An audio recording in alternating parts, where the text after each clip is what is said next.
Hi and welcome back to the channel, and this week we've got ourselves a 2008 Volkswagen Polo. So this particular car actually belongs to a builder friend of mine, and it was his daughter's vehicle. She's just got herself a newer Igo, I think, which is about 3 or 4 years old, so this is surplus to requirements. So we're just going to get this cleaned up, and I'm led to believe I think it's going to a new family friend, so they just want to make sure the car's nice and tidy before it goes to its new home. So first off, we're going to go with a dedicated wheel cleaner.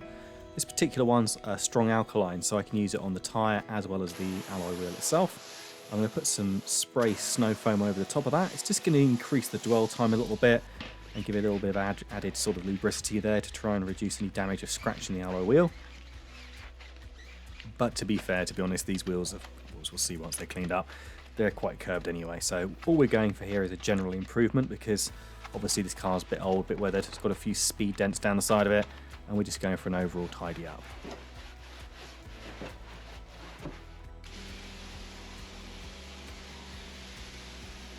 So I'll go around all 4 wheel arches and clean them out. Once that's done, I'll do things like the door shuts, so when you get in and out of the car, you've got that metal sort of sill there inside. Make sure they're all nice and clean, and then once that's done, I'll move on to the engine bay. What I've done here on camera is, there was an ECU at the back there by the bulkhead, so I've just put a microfiber over that, covered up the coil packs at the front, and also the injector sort of housing. Some of these engines have a cover, some don't, so I've just been a little bit more cautious on here. And all I'm going to do is spray some all-purpose cleaner on there, and then just agitate it with a brush prior to rinsing it all off. So I'm going to give you a slight confession. Usually I work the other way around, so I'll clean the underside of the bonnet first, because obviously the water's going to fall down over the engine, and then I'll clean the engine bay afterwards.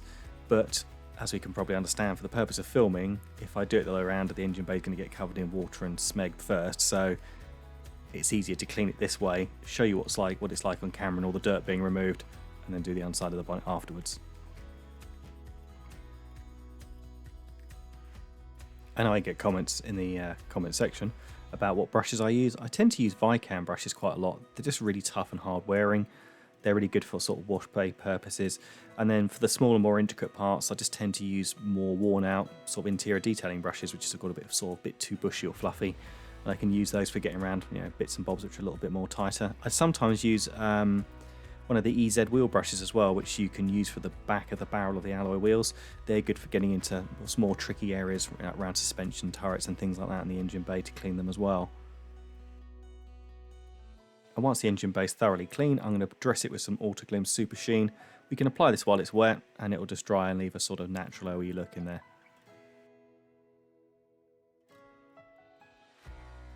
So once I've tackled the engine bay, wheels and wheel arches, and door shuts, it's now time to look at the body.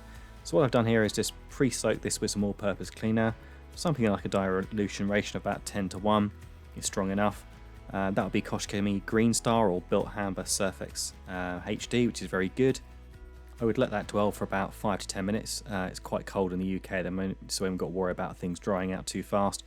Rinse all that off, and then what I'll do is go with some snow foam with a bit of cleaning action, and then just go around with a detail brush, as we can see things like trims here, badges, gaps between the glass and sort of the swage line of the panel on the rear tailgate will be done. And then I've got a slightly larger brush, which I've got recently, a Rag Company utility brush I think it's called, and as we're about to see, they're great for doing things like the grille and around fog light areas as well. It's sort of something I picked up about a month or 2 ago, and it's one of those products I've really taken to and really love using on a regular basis. It's just great for this purpose.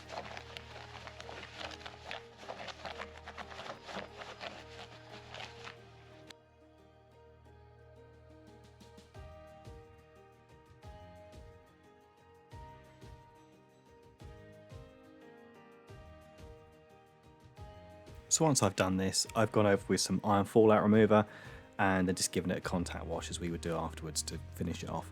Once that's all done, it's dry, it's a case of let's get on with the inside. So nice little soft detail brush, going around things like the cup holders, gear stick, things like that, and just giving it a good dusting and getting rid of all that sort of grime. It wasn't really horrendously bad in here, but it definitely needs a bit of TLC.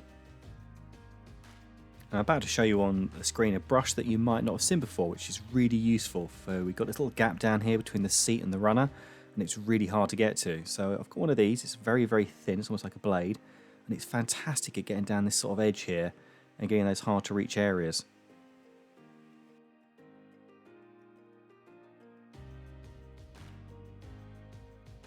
Another area which sort of really gets overlooked is a spare wheel well. And I tend to check these for two reasons. One, they seem to collect rubbish, as we can see on camera. And secondly, if you're going to get a water leak in a car, it's usually through something like a rear tailgate seal, or 9 times out of 10 like a rear light cluster might be weeping. So it's just a good area to check to make sure there's no water ingress into a car and there's no leak that the customer may not know about. So our biggest culprit at the moment, which seems to be the one for water leaking, is the Mark III Ford Focus, because they're becoming a little bit older now.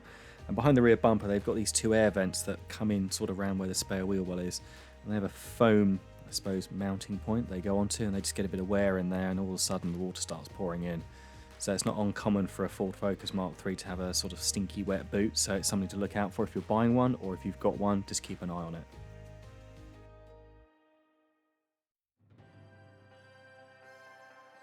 So I've used a scruff it pad, or scuff it pad, whatever they call these new things that have been out a year, which are absolutely brilliant, on the door card. But as we can see here on camera, the fabric was actually coming away. So I didn't want to wet back that with the machine. It was just something I was going to have to do by hand carefully. It wasn't too dirty, but once I introduce the airline, you'll see how loose it already is. It's sort of bellowing like a sheet in the wind, to be honest.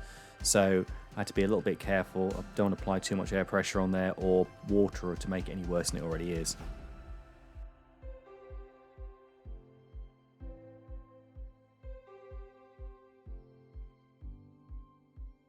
And once all the interior plastics are sorted, I've moved on to cleaning the seats. I've only shown a small clip from here because, in all honesty, they weren't that bad. I've gone over the process because I had a few marks and stains on there, but it was just surface dust. It really wasn't horrendous, so there's no point in showing you how's a wet vacuum where there's just no need. With that all done, it's into the workshop. Once all the interior is dried, I've just gone over with some Aerospace 303 over the plastics. I just find it's really good. It's not sticky and doesn't leave any residue, and it's very long lasting. Bodywork wise, I mean, this car has dents and scratches all over it. I'm not going to even lie about that. So we're just trying to put a little bit more of a shine on the sort of dull looking paintwork. So I've gone over with some Kosh Chemie H9 and a dual action polisher, and then gone over with a spray sealant.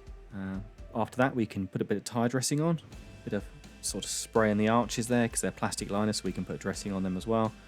And it's just a case of going around touching in things like the door edges and this bumper here, which had a few marks on it.